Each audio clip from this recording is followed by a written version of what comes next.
Dadah.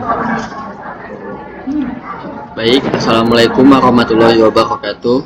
Sebelumnya kami dari kelompok 6 kelas 4A2 akan mempresentasikan hasil diskusi kami yang berjudul Machine Learning dalam Fisika. Nah, sebelumnya izinkan saya memperkenalkan diri terlebih dahulu.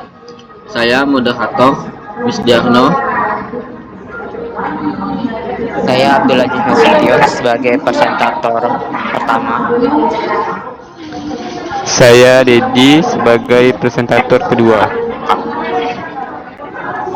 Baik, saya ucapkan terima kasih pada presentator.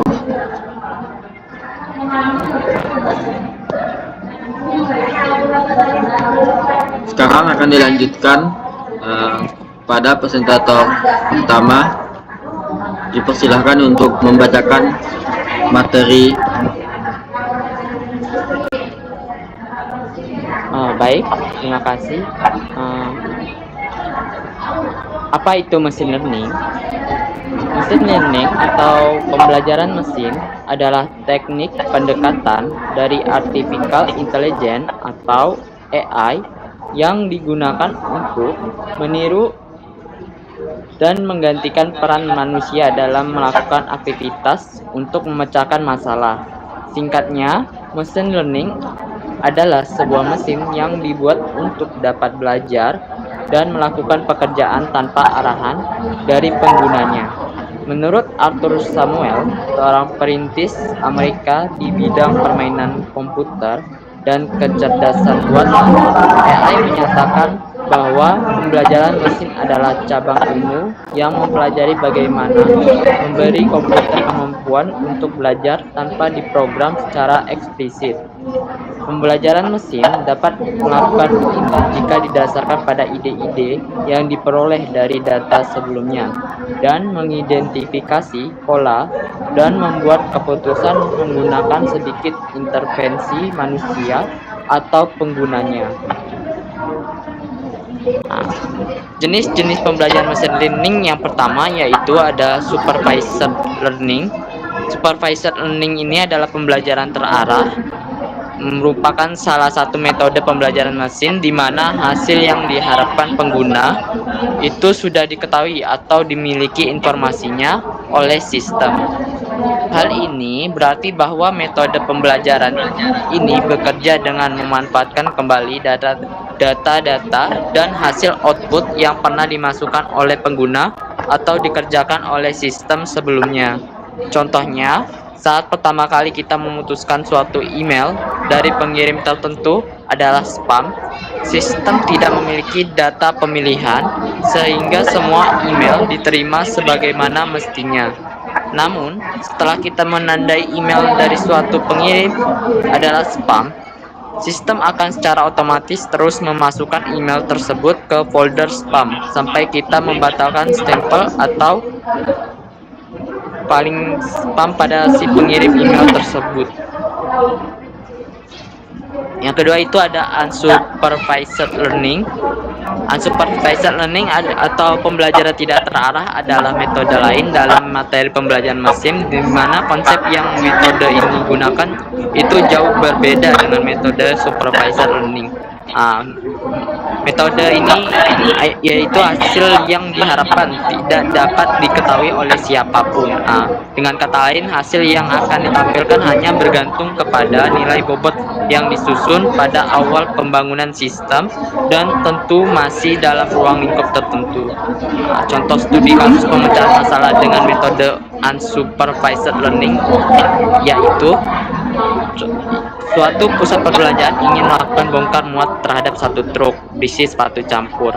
Agar dapat dijual, sepatu tersebut perlu dikelompokkan brand dan ukurannya.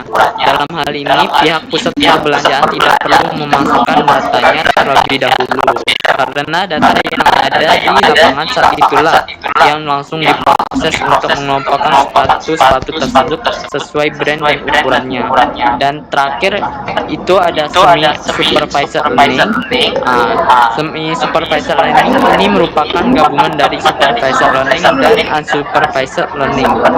Di sini Dataset untuk latihan sebagian memiliki label dan sebagiannya tidak. Google Photos adalah contoh implementasi yang sering kita gunakan pada Google Photos. Pada Google Photos kita bisa memberi tag atau label untuk setiap orang yang ada dalam sebuah foto. Alhasil ketika kita mengunggah foto baru dengan wajah orang yang sebelumnya sudah kita beri label, Google Photos akan secara otomatis mengenali orang tersebut. Mungkin itu saja penjelasan dari saya. Saya kembalikan kepada moderator. Baik, saya ucapkan terima kasih kepada presentator pertama. Selanjutnya akan dilanjutkan oleh presentator kedua.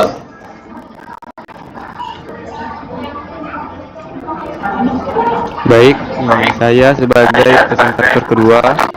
Di sini saya akan membahas penerapan machine learning dalam pembelajaran fisika. Yang pertama ada data driven learning, yaitu pembelajaran berbasis data. Machine learning menggunakan data dalam pembelajaran fisika. Ini bisa berupa data eksperimen, hasil simulasi, atau respon siswa. Contoh, menggunakan data hasil praktikum untuk melatih model yang dapat memprediksi hasil eksperimen baru atau mendeteksi anomali dalam data siswa. Yang kedua, literasi dan pembaruan model. Machine learning bekerja secara literatif, terus memperbarui model saat mendapat data baru. Contoh, sistem rekomendasi materi belajar fisika bisa menyesuaikan rekomendasinya berdasarkan perkembangan pemahaman siswa. Yang ketiga, fitur extraction atau ekstraksi ciri. Machine learning membutuhkan ciri atau fitur penting dari data untuk membuat prediksi. Contoh, dalam analisis gerak parabola, fitur seperti sudut, kecepatan awal, dan massa bisa digunakan untuk melatih model. Yang keempat, model evaluation atau evaluasi model. Akurasi dan efektivitas model harus dievaluasi, biasanya melalui validasi silang atau pengujian. Contohnya, mengevaluasi model prediksi hasil eksperimen fisika untuk melihat kesesuaiannya dengan hukum fisika yang berlaku. Yang kelima, adaptasi dan personalisasi.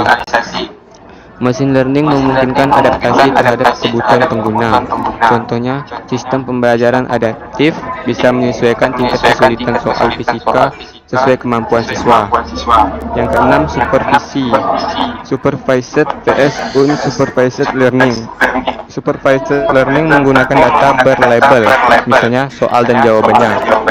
Unsupervised learning menemukan pola tanpa label, misalnya mengelompokkan siswa berdasarkan gaya belajar.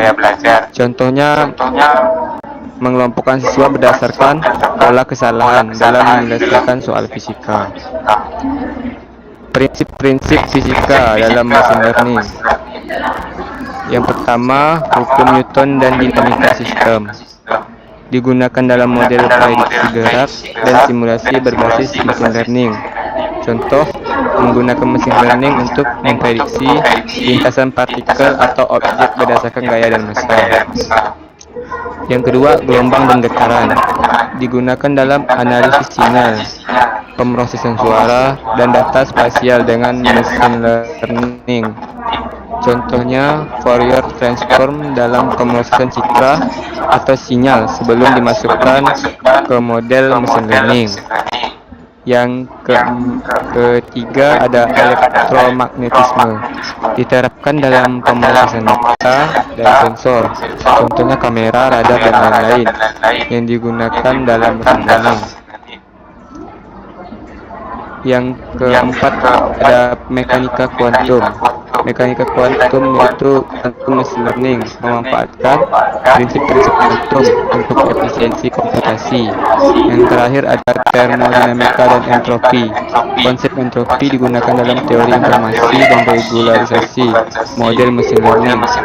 Contohnya, cross entropi loss dalam klasifikasi adalah penerapan langsung dari konsep entropi. Mungkin sekian dari saya kembalikan ke moderator.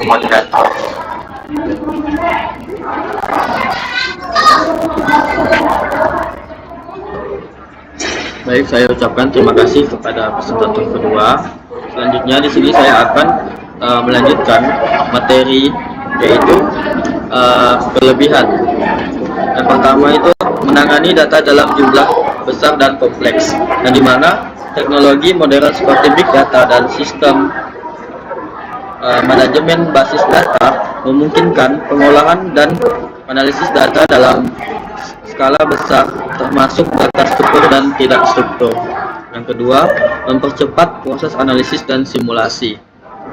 Nah, penggunaan algoritma dan pemrosesan paralel dapat mempercepat analisis data. Teknologi seperti komputasi awan juga membantu dalam menjalankan simulasi kompleks dengan cepat. Yang ketiga, dapat menemukan pola tersembunyi yang tidak terlihat oleh manusia. Nah, teknik pembelajaran mesin dan analisis data memungkinkan identifikasi pola dan tren yang tidak dapat diidentifikasi secara manual, sehingga memberikan wawasan baru bagi data yang ada. Yang keempat, mengotomatisasi eksperimen dan interpretasi data. Nah, yang dimana otomatisasi dalam menganalisis data seperti penggunaan alat analitik dan skrip pemrograman dapat mengurangi waktu yang dibutuhkan untuk eksperimen dan meningkatkan konsisten dalam interpretasi hasil. Nah, selanjutnya terdapat kekurangan. Yang pertama yaitu kurangnya transparan, sering disebut dengan black box, yang dimana banyak model, terutama dalam pembelajaran mendalam, sulitnya untuk dipahami dan dijelaskan. Nah, penggunaan tidak selalu dapat mengetahui bagaimana keputusan diambil, yang dapat mengurangi kepercayaan terhadap hasil. Yang kedua, bergantung pada kualitas data, yang dimana hasil dari analisis data sangat bergantung pada kualitas data yang digunakan. Nah, jika data yang digunakan tidak akurat, maka hasil yang diperoleh juga akan cacat atau tidak maksimal. Yang ketiga, tidak menjamin pemahaman fisik secara mendalam, yang dimana model statistik atau algoritma tidak selalu memberikan wawasan fisik atau pemahaman mendalam tentang fenomena yang dianalisis, sehingga interpretasi hasil bisa jadi kurang berarti. Yang terakhir, yang keempat, itu dapat overthinking jika model terlalu kompleks, yang dimana jika model terlalu kompleks, ia dapat belajar pola noise dalam data pelatihan, sehingga performanya buruk pada data baru. Overfitting mengurangi kemampuan model untuk generalisasi.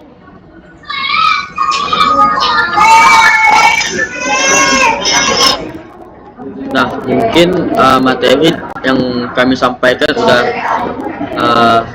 habis. Nah, terakhir saya di sini akan memberikan sedikit kesimpulan bahwasanya machine learning itu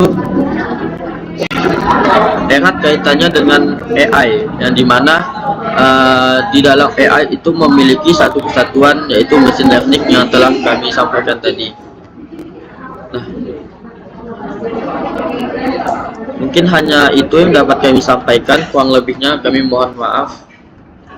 Saya akhiri. Wassalamualaikum warahmatullahi wabarakatuh.